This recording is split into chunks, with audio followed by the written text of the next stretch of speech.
E aí, gente, tudo certo? Meu nome é Arthur, eu sou estudante de medicina do terceiro ano e eu vou ser monitor de farmaco para vocês. Primeiro, antes de começar, eu queria falar que a gente não tem acesso à aula de vocês, tá? Então, o que o professor frisar na aula, vocês dão enfoque. A monitoria está aqui só para ajudar e complementar o conhecimento de vocês. Então, eu vou começar dando essa aula de fármacos colinérgicos, falando das 5 classes que a gente vai abordar hoje. Nós vamos falar de agonistas muscarínicos diretos, os antagonistas muscarínicos, os agonistas nicotínicos, os antagonistas nicotínicos e, por fim, os anticolinesteráticos. Primeiro, eu vou começar dando uma breve revisão de fisiologia para vocês, porque se vocês entenderem a fisiologia, essa matéria fica bem fácil, vocês vão ver. Primeiro, como que funciona a transmissão do impulso nervoso. Eu vou passar só por cima, porque senão é o enfoque da aula, só o suficiente para vocês entenderem onde que cada remédio vai atuar para conseguir o efeito desejado, certo? Então, primeiro vai chegar o impulso nervoso pelo neurônio pré-sináptico, vai causar a entrada de cálcio na célula, isso vai causar a liberação das vesículas contendo neurotransmissores, nesse caso a acetilcolina. A acetilcolina vai para a fenda sináptica e vai se ligar a um receptor pós-sináptico. Esse receptor vai causar alguma resposta intracelular e depois que isso ocorrer, a acetilcolina vai ser degradada pela enzima acetilcolinesterase e reciclada para reuso, certo? Agora eu vou falar para vocês sobre os dois tipos de receptores colinérgicos que existem. O primeiro deles é o receptor nicotínico. Ele está presente no sistema nervoso central, nos músculos esqueléticos e em gânglios nervosos. Uma das coisas importantes que você tem que lembrar é que eles fazem parte da junção neuromuscular dos músculos esqueléticos. É importante que vocês lembrem isso, porque depois vão ser uma classe de fármacos que faz uso justamente dessa posição deles. E depois é importante saber também que eles são ionotrópicos. Nós também vamos ter os receptores colinérgicos muscarínicos. Eles são metabotrópicos, são acoplados à proteína G, eles são todos antagonizados pela atropina, e isso é muito importante e vai facilitar muito para vocês. Eles têm uma atividade muito semelhante ao sistema nervoso autônomo parasimpático. Então, se vocês lembrarem das funções do sistema nervoso parasimpático, vocês vão entender como que os fármacos funcionam. Duas exceções importantes que vocês têm que lembrar. A primeira, eles vão causar vasodilatação generalizada ao invés da constrição vascular que seria esperada, porque ocorre a liberação de óxido nítrico quando você estimula os receptores muscarínicos. E eles também estão responsáveis pela secreção das glândulas sudoríparas, que normalmente são associadas ao sistema simpático e não parasimpático.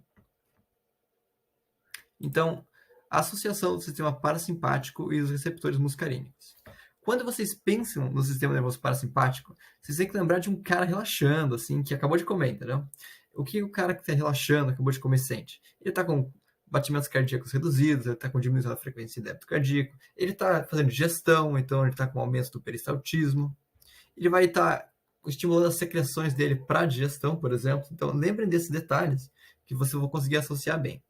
Outra coisa, outro efeito do sistema parasimpático e dos receptores muscarínicos é a miose, que vai ocorrer pela contração da pupila, porque os músculos responsáveis são lisos e uma das funções dos receptores muscarínicos é a contração da musculatura lisa. E você tem que lembrar das duas exceções, que são a glândula sudorípara, que ela normalmente é associada ao sistema simpático, mas nesse caso ela vai ser estimulada. E também vocês têm que lembrar, isso é muito importante, do relaxamento dos vasos. Quando os vasos relaxam, eles vão causar redução da pressão arterial. E isso tem várias implicações depois. Então, as funções. Existem 5 receptores muscarínicos, mas vocês só têm que saber 3 que são os mais importantes. Primeiro, nós temos os receptores M1, que vão afetar o sistema nervoso central e os gânglios. Nós temos os receptores M2, que têm função inibitória sobre o coração, ou seja, eles vão reduzir a frequência cardíaca, ou seja, um efeito cronotrópico negativo. Nós vamos ter a redução da força de contração do coração, ou seja, um efeito ionotrópico negativo, e, consequentemente, uma redução do débito cardíaco também. E, por fim, nós temos os receptores M3, que são responsáveis pela contração da musculatura lisa e da secreção glandular. Lembrando sempre que os vasos são uma exceção a essa regra, ok? Aqui é mais uma tabelinha para ajudar vocês, das principais localizações e funções de cada um dos receptores M1, M2 e M3. E agora, vamos entrar na farmacologia finalmente. Vamos começar falando dos agonistas muscarínicos diretos, ou como eles também são chamados, os parasimpaticomiméticos. Assim, eu vou usar agonistas muscarínicos, que é mais fácil, mas é importante que vocês lembrem desse nome para as provas e também para a vida. Então, os agonistas muscarínicos. Quais são os principais fármacos? Os principais são o carbacol, a pilocarpina, o betanecol e a cevimelina. Gente, é importante que vocês saibam pelo menos assim, os três fármacos de cada classe. Porque, assim, às vezes os professores cobram nas provas, ou mesmo que eles digam que não vão cobrar, aparece. Então é importante que vocês lembrem, ok? O mecanismo de ação deles é bem simples. Eles vão mimetizar a ação da acetilcolina, estimulando os receptores muscarínicos. E os efeitos colaterais deles vão estar muito associados à estimulação de outros receptores. Deixa eu ver se eu consigo explicar para vocês.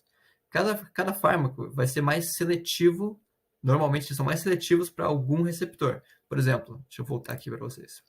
Digamos que eu tenha um fármaco mais seletivo para o receptor M2. Ele vai ter funções cardíacas mais acentuadas, ou seja, vai reduzir a frequência, a força de batimento, etc.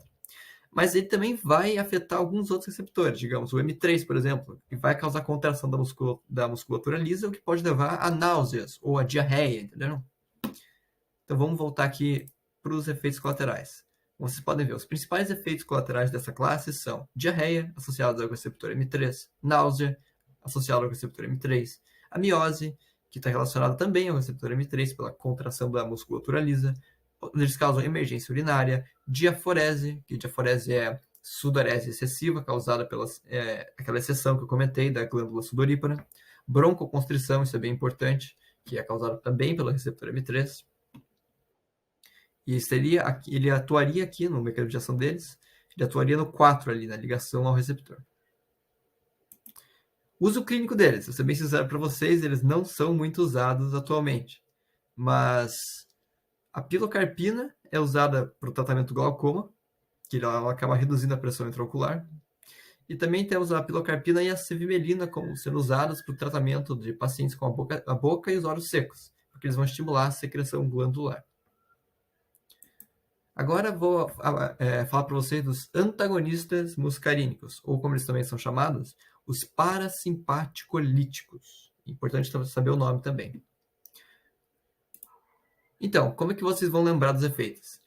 É só vocês inverterem o que a gente falou antes, porque eles vão causar o antagonismo do sistema parasimpático. Então pensem, se antes a gente tinha estímulo da secreção de glândulas, agora a gente vai ter inibição da secreção de glândulas. Se antes a gente tinha inibição do coração, agora a gente vai ter aumento da frequência cardíaca. Se antes era miose, agora é midríase. Entenderam a lógica? E vai seguindo assim. Nós vamos ter inibição da motilidade gástrica, nós vamos ter inquietação e ansiedade, que seria o oposto de um paciente que está relaxado, entendeu? Então aqui nós temos os principais fármacos, a atropina e a escopolamina. O mecanismo de ação deles é bloquear os receptores muscarínicos, impedindo a ligação da acetilcolina. E os efeitos adversos deles também são o oposto do que a gente viu antes. Ao invés de redução do coração, nós vamos ter taquicardia. Ao invés de aumento de secreções, nós vamos ter boca seca. Nós vamos ter diminuição da sudorese ao invés da diaforese. Nós vamos ter midríase em vez da miose, entenderam? E entre outras coisas. E a função dos fármacos que eu trouxe aqui para vocês.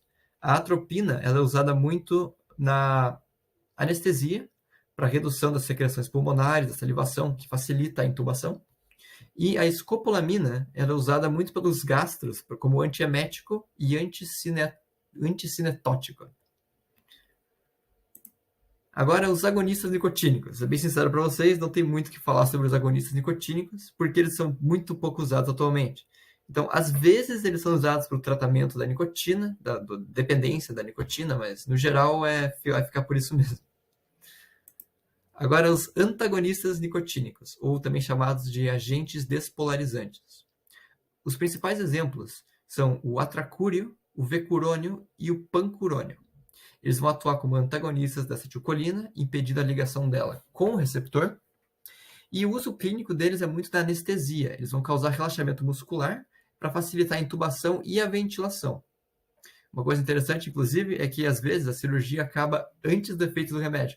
Então, você tem que usar algum antagonista desses fármacos, porque senão o paciente pode ter vários efeitos colaterais, dificuldade para respirar. Agora, vamos falar dos anticolinesterásicos ou agonistas colinérgicos indiretos. Primeiro, por que eles são chamados de indiretos? Eles são chamados de indiretos porque eles não vão agir diretamente na ligação da acetilcolina com o receptor. O que elas fazem é inibir a acetilcolinesterase, que é a enzima do 5 aqui, responsável pela degradação da acetilcolina.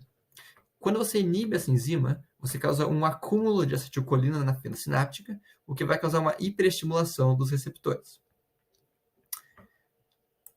Então, qual a mecanismo de ação deles? A gente acabou de falar. Eles a inibição da acetilcolinesterase.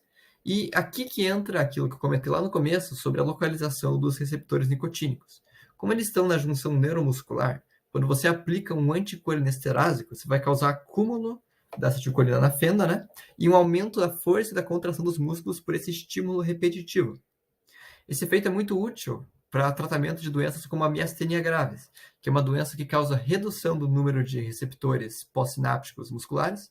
Então, se você enche a fenda de acetilcolina, você consegue contra-atacar um pouco o efeito dessa doença, até certo ponto, pelo menos, até que não existam mais receptores disponíveis para ler acetilcolina.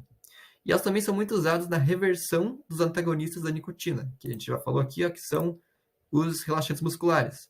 Quando uma cirurgia acaba antes e o paciente ainda está com efeito do relaxante muscular, dificuldade para respirar, você aplica um anticolinesterase para combater os efeitos.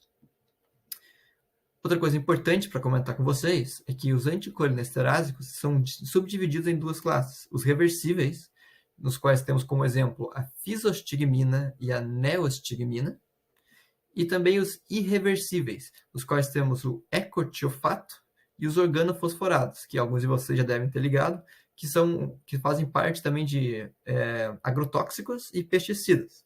Já falando de agrotóxicos e pesticidas, eu vou explicar um pouquinho para vocês dos efeitos dos irreversíveis. Então, a maior parte desses compostos são organofosforados, presentes em agrotóxicos. Os efeitos dele estão relacionados à hiperestimulação do parasimpático, ou seja, bradicardia, hipotensão, aumento das secreções, miose, etc. E os efeitos de uma intoxicação por organofosforados seriam bradicardia grave ameaçadora à vida, hipotensão e depressão respiratória, porque esses fármacos conseguem penetrar na barreira hematoencefálica.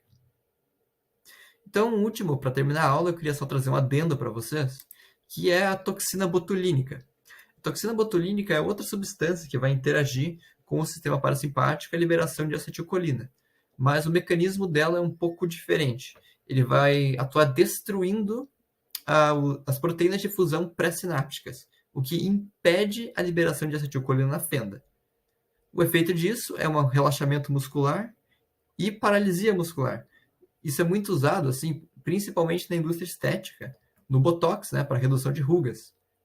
Essa toxina ela é liberada pelo Clostridium botulinum e é encontrado também em alimentos enlatados, quando está estufada a lata. Então não comprem latas estufadas, que é perigoso. Então, gente, eu vou ficar por aqui. Agradeço a atenção de todos e bons estudos.